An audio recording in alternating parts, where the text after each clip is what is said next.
We are the Morning Hustle. And this woman right here is a friend of the show. Yes. Former Georgia State representative, founder of Speak Out Loud, an organization focusing on giving a voice to foster children. And it's just the beginning of the story. You do so much. Oh, thank you. But she's here today to help us through some things, and she's our Hustler of the Week. We got to give it up for Miss Erica Renee Thomas. Yeah. Come on now. Yeah. How are you? I'm doing good. I'm here with the people I love. So Come on We now. appreciate And that. we love you. Yeah. I always like her hair because, everybody can't do short hair. Oh, thank you. It fits your head. I want, personally, I got to ask you, how's the baby? The baby is doing good. Okay, So, now. Valentine's Day, she turned a year old. On Valentine's Day. On Valentine's Day. Look Day. at that. Does your name her Cupid? Nah. Cupida? Nah. Cupida. But her nickname is Valentina. Oh, Okay. I love But that. that's her name, Zoe. That's what's up. That's what's up. Reality. Well, But look, you just the know- perfect time to have you with all this Right. craziness going on in the government right now. We got wars and Epstein files and Jasmine Crockett talking about some things. And how are you just processing all of this right now? It's a lot. I mean, it's like every day. You know what I mean? Yeah. Like, do we even get like a break, a breather, a breath? Can we take a breath? You know what I mean? Pass the collection plate. I mean, something. We don't get it. It's a lot going on. But I'm gonna be honest with you. I'm gonna tell the truth. I was nervous about Texas from the beginning. I was nervous about Texas from the beginning. If Stacey Abrams couldn't win a statewide here in Georgia, Right. this is even harder in Texas. Yeah. When is the last time you have ever seen a statewide race won by a Democrat in Texas? Right. I got nothing for you. Yeah, I here. can't tell you. I don't know. So when people think about U.S. Senate, they think maybe it's like it is maybe a section or it's a district. No, it's statewide. Right. So you got to get not only Dallas, where people love her, but you also got to get all the way down to Corpus Christi and Tunka and all these places where they're down on the range. When I don't know, I don't know about them. I don't know about them. You know what I mean? So it's a lot. It's a lot. And so she had an uphill battle. And then you have a Christian that, I don't know if you say Caucasian on her, Christian Caucasian guy. And I'm going to tell you something right now. I like the guy too. You know what I mean? I mean, he has a presence about himself. And they're even saying that he might run for president. Really? Yeah, a lot of people are saying that he has that presence about himself. Yeah. That we definitely don't see at the top right now. Oh, hell You know what's Um, interesting though? I saw a video. It was a white woman, and she was literally crying in the video, saying that she really would like to vote for Jasmine Crockett,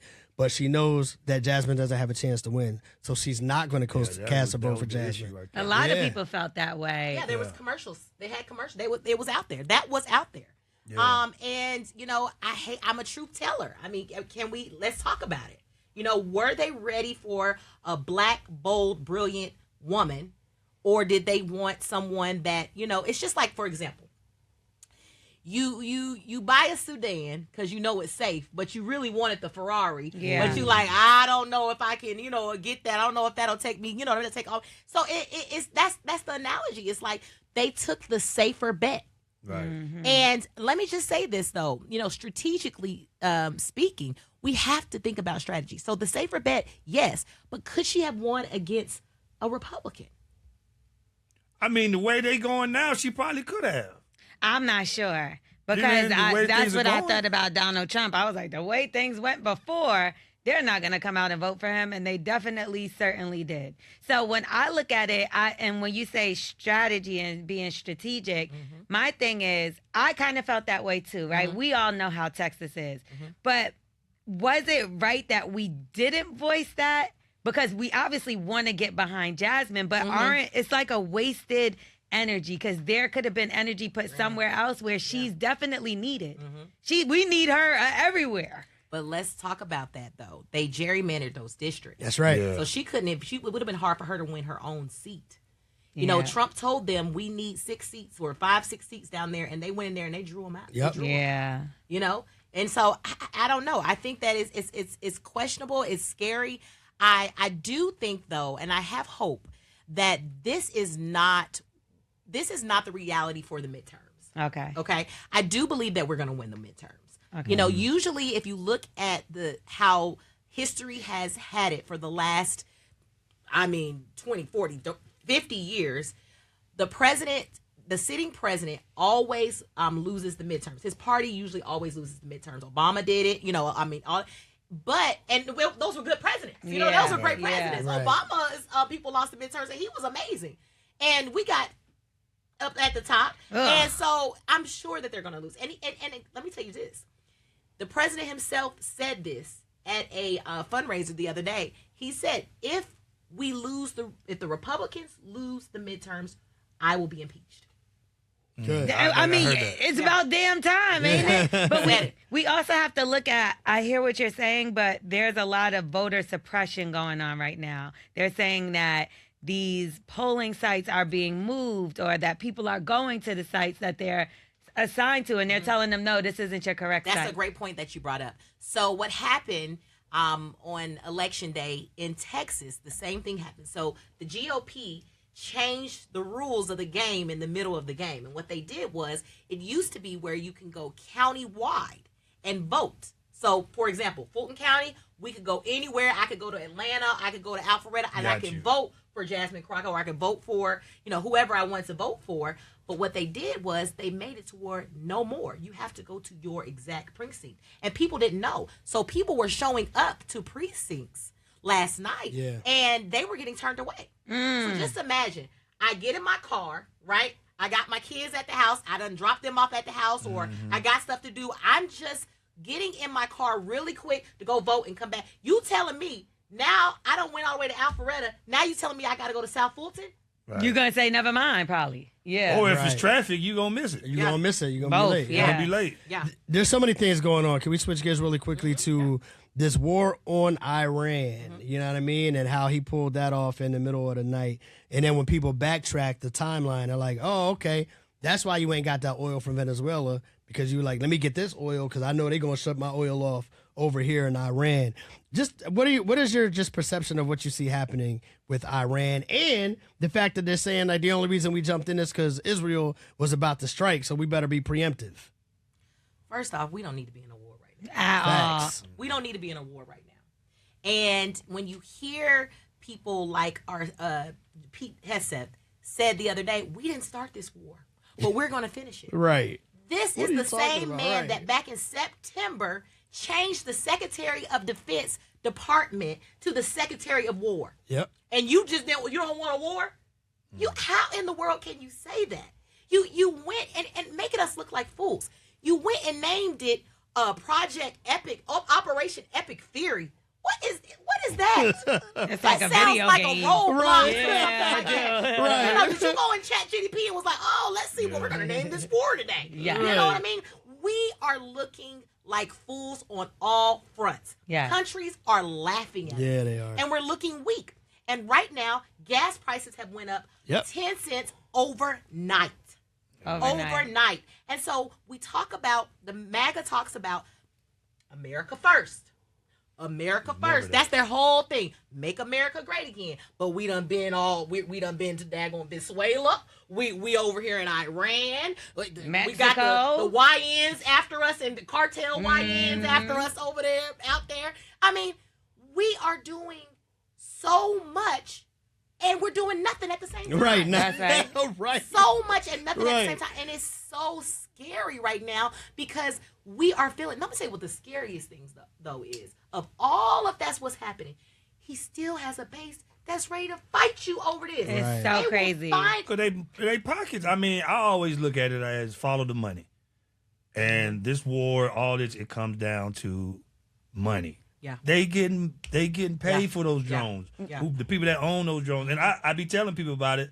But if you follow the money, that's what's going on. They can care less about That's our it. biggest moneymaker. Yeah. I don't know if people know that, but our biggest moneymaker, our biggest moneymaker is defense. Is arms. Yeah. That's one of our biggest moneymakers. But a lot of people are saying, obviously, that they're doing a lot of this too to be a distraction because of what's going on with Donald Trump being named in this whole Epstein situation. Girl, you on fire today, honey. This one's on fire today. Yes, that is exactly what is it. Like, what can we do to distract? Okay, Operation Epic Fury. Here we go. Crazy. Let's charge it up. Which means And something so, crazy yeah, in it that is file. crazy because And the fact that they even brought Hillary Clinton, Secretary Clinton on, and then they brought up, she ain't even met Epstein before. And they got her, but they won't even bring Trump in to talk about these facts. Y'all, can we talk about the things that he does that if Obama would have did 1%. Exactly. Y'all, he have a tan suit and everybody was tan suit. They lost their mind over a tan I do remember that. That's literally crazy. is mentioned thousands of times in the Epstein files. This man has literally, he is suing the IRS for what, $4 to $10 billion. Right. And in his interview, he said, they're like, how are you you're taking the money from the people. He was like, everybody else is doing it. Right. Everybody else. Like, how? He's a clown. He's suing every news. It's hard. I know it's hard for y'all to even speak up and talk about we it. can. He's suing every news station and winning. Yeah. And winning. He is racking up the money. So to your point, yes. And then you wonder, like, what is Congress doing? Are they like? That's where I was about to go next, because that's what people want to know. How much pushback are they able to give? We know that the Republicans have the majority when it comes to the House and the Senate, but for the Democrats in Congress, where's their limitation when it comes to pushback? Well, they're very limited, but the Republicans, let me tell you something, the Republican constituency, they are mad. Yeah, Their they voters sick of are him. pissed. Have Yeah. y'all been seeing those town halls? They got to really, they have to literally, the representatives have to literally leave out of their own town halls because they are pissed. These veterans, that's their voter base. The veterans, these people are getting hit very, very hard. And so the question is, what is going on in Congress? Why is he breaking constitutional laws all the time? And for Republicans, they are all about following the law and, making sure that everything is put together. And I am very shocked as a former politician. I am very shocked watching these people, watching my colleagues, my former colleagues, just being quiet. Getting rolled over. I know them. That's I crazy. know these people. I know what they would do to people to other politicians that would do much less. Yeah. They would be kicked out of office that day. So is it fear? It is fear. It is fear, and I do think that he has a stronghold on the money. And when you said the money, and I'm not just talking about money going into their pockets, but money going into the elections. Yeah. So that's the biggest thing. So they're scared that if they go against him, he is going to put somebody in the race against him. I'm just scared because I'm like, is this the new model for what's going to move forward? He's been doing so many different things, like you said, breaking laws that have been in place for years, naming things after himself, what do you call it? Knocking things down that's been historic. Yeah. So the next president that comes in, can't wait. It's the longest 4 years of our life. Oh, yeah. But do you feel like this will be a trend moving forward? No. I feel like the next president is going to be the most liberal, far, far, far, far left. Oh, yeah, for sure. Oh, no. Let me tell you something. As much as we don't hear anything from these Republicans, they hate what's going on. Yeah. Oh, they don't like what's going on. I'm not going to call nobody out by name, but they hate what's going on. They don't like being muscled. They can't even do what they need to do for their district. They can't eat. They are literally in a straitjacket. They are literally in a straitjacket right now. Crazy. And they hate it. Right. Who wants to live in fear when you got into office to help people? Right. You know what I mean? Yeah, that's true. One way or another. Yeah, and so, whether you believe in being a Republican or a Democrat, it doesn't matter. At the end of the day, your values are what your constituents want. It's not what one person at the top that is putting fear on people every single day to say, hey, do this or hey, do that. And so at the end of the day, they are going to have to choose the people over politics. And right now, we are running amok because they're choosing politics. How scared do you think we should be? I believe I read a tweet. I don't know if it was official because, sometimes with social media, I believe the Iranian leader said Americans are not going to be dancing freely and happy. They're not going to be safe. Even in their own home. Even in their own home. You saw that, right? How scared should we be right now? So what I would say to that is simple. This is not, come on, Iran is what? it's very far away from us. Okay, so me being scared about them sending a missile over here, I'm not as scared. But do y'all remember ISIS? Yeah. Y'all remember back in the day? Y'all remember ISIS back in Yeah. the day? And you know you had people that were willing to take their own lives for their country. Right. In my life. And that is how these people are. They will take their own lives for that country. And you will be a fool to believe that they're not already over here. Right. That's the thing. They're not already over here. Yeah. But let me tell you the thing that I hate to say scared, but the thing that cautions me the most is cyber warfare. That's what I was thinking. Facts. You know, people just think, okay, they're going to shut down our Wi-Fi, or maybe I won't be able to turn on my TV. No, we're talking about the waterways. Yeah. Okay? We're talking about things that can kill us through cyber attacks. Yeah. You know what I mean? And not even if it's just not something that can kill us through cyber attacks. I mean, would we be able to go without Netflix? I know. I was dying. I couldn't get the password the other day. You just said take away Wi-Fi. That's going to kill us all. Yeah. Shoot me dead. Shoot me You know dead. what? Instagram is down. People be ready up in arms, okay? Yo, you always come through and you always keep it real. We appreciate you. And we know love there's a you. lot more to talk about, so we got to keep having you back. But we want to thank you for coming up today, number one. And you are our Hustler of the Week for continuing to inform the people. Yes. One more time for Erica Renee Thomas, man. We appreciate you. Thank you so much.